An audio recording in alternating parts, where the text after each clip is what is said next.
এক হাজী সাহেবের সাথে মক্কাতুল মুকাররমাতে মুলাকাত। একই রুমে থাকি, তার মেয়ের জামাই পাশের রুমে থাকে। ফল কাইটা নাস্তা বানি লয়া নিজের শ্বশুর আব্বারে খাওয়াইতে জামাই ভেতরে ঢুকছে, জানে আমিও আসি, আমারও খাই, নাস্তা মাস্তা লয়া রুমে আইছে। শ্বশুর নিজের মেয়ের জামাইয়ের সাথে আমারে পরিচয় করায় দেয়, হুজুর এইটা আমার ছোট মেয়ের জামাই। আমি তাকায়া চায়া দেখি যে ইনি সুন্নতি লিবাস, সুন্নতি পাগড়ি, সুন্নতি দাড়ি, সুন্নতি আকৃতি, যে দেখাই আমার ইয়াকিন হইছে মাশাআল্লাহ কোন মাদ্রাসার শাইখুল হাদিস হবে হয়তো। তা আমি ডরে ভয়েই জিজ্ঞেস করছি, ভাইজান কোন মাদ্রাসার খাদেম? এই কথা বলতেই উনি মাথাটা নিচের দিকে শর্মিন্দা হয়ে বলে, হযরত আমি ইঞ্জিনিয়ার, আমি মাদ্রাসায় পড়ি নাই, আমি আলেম না। দাওয়াত তাবলীগের নিসবতে আর আল্লাহওয়ালাদের সোহবতে আল্লাহ তাআলা আমার এই রংটা দান করছেন, এটা আসল রং না, এটা নকল। এই কথা বলছে আর তার চোখ পানি টলটল টলটল করতেছে। আউয়ালান আমি তার পিঠে হাত দিয়ে তাকে বুকে নিয়ে বললাম, ভয় নাই, আল্লাহর পয়গম্বর সুখবর দিয়ে গেছে, মান তাশাব্বাহা বিকওমিন ফাহুয়া মিনহুম। দুনিয়ার মাটিতে যাদের সাদৃশ যাদের সাথে পাওয়া যাবে, ময়দানে মাহশারে মহান আল্লাহ তাদেরকে তাদের সাথে দাঁড় করাবে। এই আকৃতিটারও অনেক দাম হতে পারে। এই আকৃতির বরকতে আল্লাহ তাআলা নেককারদের দলে দাঁড় করায় হিসাব আসান করে দিবে। এইটার একটা মূল্য আছে, দাম আছে। তো তার সাথে অনেক কথা। তো চাচারে বললাম, চাচা বললেন ছোট মেয়ের জামাই, তার মানে মেয়ে আরো আছে আপনার। কয় ছেলে কয় মেয়ে? চাচায় কয় 2 ছেলে 2 মেয়ে। আমি বললাম মাশাআল্লাহ, সব তো এরকম রঙের? কয় আলহামদুলিল্লাহ, সব হালাল হারাম বাচ্চা চলে, পর্দা পুশিদা করে, নেককার, সবাই নেকির কাজ করে, আলহামদুলিল্লাহ। এই কথা কয়ে একেবারে দিল ঠান্ডা হয়ে গেছে। মেয়ের জামাই আমার কানে কানে কয়, মিথ্যা কথা বলছে আব্বা, আব্বা 3 ছেলে 2 মেয়ে, 5টা, একটা পান্তা কইছে। আমি বললাম, চাচা আপনি আপাতত কোথায় আছেন জানেন? এখন যেখানে আপনি আছেন এটা হলো পৃথিবীর শ্রেষ্ঠ জমিন মক্কাতুল মুকাররমা, কাবা ঘরের খুব কাছাকাছি আছেন। এখানে কোন নেকির কাজ করলে আল্লাহ পাক লক্ষ গুণ সওয়াব দান করেন। সুবহানাল্লাহ, লক্ষ গুণ হয় না। মিছা বাংলা কিন্তু খবর আছে, ছেলে না আপনার 5টা 4টা কোন করে খোদার গরম করছে, মিথ্যা কথা বলতে দিল কাবে না আপনার। আল্লাহওয়ালাদের সোহবতের বরকতে তার জবানে বড় নূর, বড় রং, আলাদা রং। সে বলে আপনাদের মুখে শুনেছি, নূহ পয়গম্বর যখন নিজের ছেলেটারে ডাকতেছিল, ও আমার ছেলে যাস না, আয় আয় নৌকায় চড়, আমি আল্লাহর পয়গম্বর, আযাব আসতেছে কিন্তু প্লাবন আসতেছে, ডুবে মরে যাবে। বাঁচতে চাইলে নাই ওইটা পর নবীর ইলানকে অবমূল্যায়ন করে ছেলে যখন উল্টা পথে চলতেছিল আর পয়গম্বর চোখের পানি ফেলতেছিলেন, মহান আল্লাহ কি তখন বলে নাই, ও পয়গম্বর কেঁদো না, ইন্নাহু লাইসা মিন আহলিক। যে পয়গম্বরের কথা সন্তান শোনে না, অমন সন্তান নবীর সন্তান হিসেবে গণনা না, সে তোমার আহাল না। তারে নিজের ছেলে ছেলে বলে অত ডাকাডাকি তুমি করো না। আল্লাহ তাআলা তো যে সন্তান হিদায়াতের উপরে নয় তাকে আহাল থেকে বের করে দিয়েছি। খোদার ঘরের কাছে বসে বসে যে সন্তানের ঈমান আমল ঠিক নাই, ওস্তাদ যে হুজুর গো ওই সন্তানকে নিজের সন্তান কই না মক্কার জমিনে সাক্ষী বানাইতে আমার ডর লাগে। না জানি হাসরের মাঠে সন্তান সম্পর্কে জিজ্ঞাসা করলে আমি আসামি হয়ে দাঁড়ায় যাই। এ কারণে ভয়ে নিজের সন্তান গণি না। তার মানে হলো সন্তান যদি বদকার হয় তারে গণনা করলেও, সন্তান গণনা করলেও বাবার লস। আর যদি সন্তান তার নেককার হয় তাহলে এমন নেককার সন্তান দুনিয়ায় রেখে গেল বাবার কবরে লাভ। ইযা মাতাল ইনসানু ইনকাতা আনহু আমালুহু ইল্লা মিন সালাস ইল্লা মিন সাদাকাতিন জারিয়াতিন আও ইলমিন ইউতাফাউ বিহি আও ওয়ালাদিন সালিহিন ইয়াদউ লাহু। একটা নেক সন্তানকেও রেখে গেল তো কবরে তার সন্তানের কৃত নেকের কাজের অংশ গুরুস্থানে আধার ভরে গেলেই যাইতে থাকবে। আল্লাহু আকবার বলেন।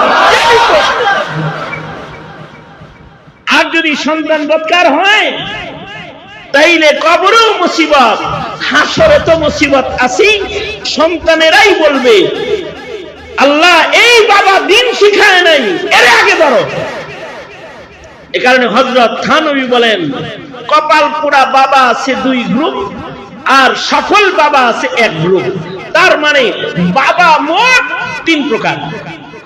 এক প্রকারের বাবা হলো যারা সন্তান জন্মের পরে শুধু সন্তানদের খাওয়ায়া বড় করে জমিনে ছাইরা দেয়। এটা কি গাঞ্জুটি হইল নাকি বাবা খোর হইল নাকি ইয়াবা খোর হইল, বাপের এটা খেয়াল করে দেখার সৌভাগ্য হয় না। আছে না নাই? কথা কান আছে না নাই? এরা হলো সমাজের ও আল্লাহর কাছে সর্বনিকৃষ্ট ধিক্কৃত পিতার গোষ্ঠী।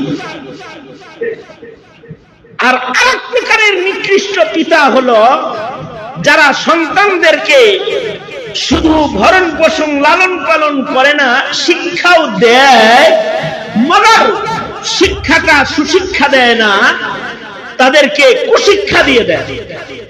বহু সন্তান এমন আছে পিতা খ্রিস্টানদের স্কুলে ভর্তি করে খ্রিস্টান বানায় লাইছে। সন্তানকে বিদেশের ডিগ্রিধারী শিক্ষিত বানাইতে বিদেশ পাঠায় খ্রিস্টান বিয়ে করাইছে। যেমন আমাদের সাবেক প্রধানমন্ত্রীও তাদের ভিতরে একজন। সন্তানকে শিক্ষিত বানাইছে কিন্তু হালাল হারামের তমিজ বুঝাইল না, জায়েজ নাজায়েজ বুঝাইল না। শিক্ষিত বানালো কেউ সন্তানকে, সন্তানকে খাওয়াইছে, পড়াইছে, শিখাইছে কিন্তু সুশিক্ষা শিখায় নাই, তাকে কুশিক্ষা শিখাইছে। এমন শিক্ষিত সন্তানগুলাও সমাজের ও পিতামাতা ও দেশের কারোর জন্য উপকারী হয় না। এগুলো শিক্ষিত হওয়ার পরেও এগুলোই হয় সমাজের শিক্ষিত শয়তান, শিক্ষিত চোর, শিক্ষিত ডাকাত, শিক্ষিত জালেম, শিক্ষিত মুনাফিক, শিক্ষিত বেঈমান। শিক্ষিত বেঈমান এগুলো। আর সফল পিতা হলো তারা যারা তাদের সন্তানকে জায়েজ নাজায়েজ শিখায়, ভালো মন্দ শিখায়, মা বাবার খেদমত শিখায়, জনতার খেদমত শিখায়, মুআমালাত শিখায়, মুআশারাত শিখায়। এরা হায়াতে বাবা মার চোখ শীতল করে আলায়, কবরে গেলে বাবা মার কবর আলোকিত করে ফেলায়। ময়দানে মাহশারে এরা শাফাআতকারী হয়ে বলবে আল্লাহ বাবা মাকে দাও, তাছাড়া তোমার জান্নাত আমি নেব না, নেব না, এদের দাও আমার সাথে। এটা হাসরের মাঠে দাঁড়ায় বলবে। এই কথাটা আপনাদেরকে বুঝাইতে ছোট্ট 2 মিনিটের একটি বর্ণনা পত্রিকার ভাষা আপনাদের মাঝে পেশ করে আমি আমার আলোচনা শেষ করব। সৌদি আরবের রিয়াদ শহরে একটা দৈনিক পত্রিকা বের হয়, পত্রিকাটার নাম হলো আর রিয়াদ। পত্রিকাটার নাম কি? আর রিয়াদ পত্রিকা। এই আর রিয়াদ পত্রিকায় একবার এক সাক্ষাৎকার এসেছে, বিচারপতির সাক্ষাৎকার। এই পত্রিকার বিচারপতির সাক্ষাৎকার পড়ে গোটা সৌদি আরব কেঁদেছে। বিচারপতি সাক্ষাৎকার দিয়েছে, গতকালকে আমাকে একটা বিচার বড় কাঁদাইছে। কেমন বিচার? যে বড় ভাই ছোট ভাই ঝগড়া লাগছে, ছোট ভাই বড় ভাইয়ের নামে আদালতে মামলা দিছে। আমাদের দেশের ছোট ভাইরা বড় ভাইদের নামে মামলা দিলে মামলা দেয়। মহামান্য আদালত আমার বড় ভাই ঘুমের বড়ি খাওয়া আমার বাবা মার টিপ লয়া জমিন লেগেছে। মহামান্য আদালত আমার বড় ভাই আমার সম্পদ দখল করছে, আমাকে ধোঁকা দিয়েছে, এইগুলা কয় ছোট ভাই আর বড় ভাইয়ের মামলা। কিন্তু বিচারপতি বলে, আমার কাছে গতকাল একটা মামলা এসেছে, যে মামলা ছোট ভাই করেছে বড় ভাইয়ের নামে। ছোট ভাইয়ের দাবি হলো, বড় ভাই 20 বছর মার খেদমত করেছে, আমার খেদমত করেছে, আমি আজ কামাই রুজি শিখেছি, বড় চাকরি, বড় গাড়ি, বড় বাড়ি আমার হয়েছে, আমার বাপ নাই, শুধু মার সম্পদটা আছে। এই মায়ের কোনো সম্পদ নাই, শুধুই মাত্র একটা স্বর্ণের আংটি আছে। সম্পদের লোভে নিজের মাকে আমি চাই না আদালত।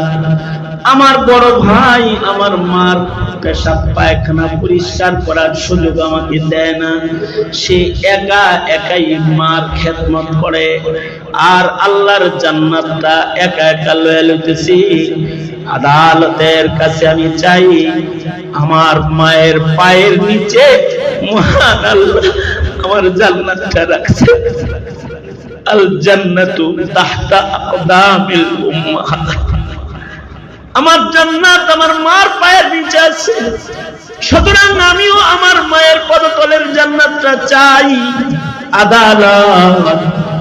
আদালতের পক্ষ থেকে আমার মায়ের খেদমতের সুযোগ আমাকে দেওয়া হোক। আদালত বলে, আমি বড় ভাই এবং মা এবং ছোট ভাই সকলকে আদালতে হাজির করে বললাম, আপনি দেন না কেন? বড় ভাই বলে, ও ছোট মানুষ, খেদমত বুঝবে না, মার কষ্ট হবে। আর ছোট ভাই বলে, না আমি বুঝি, আমি পারি, আমাকে খেদমত করতে দিতে হবে, আমার অধিকার এটা। বিচারপতি বলে, কিংকর্তব্য বিমূঢ় হয়েছি, এই মারে কার ঘরে দিব? মাকে জিজ্ঞেস করলাম, মা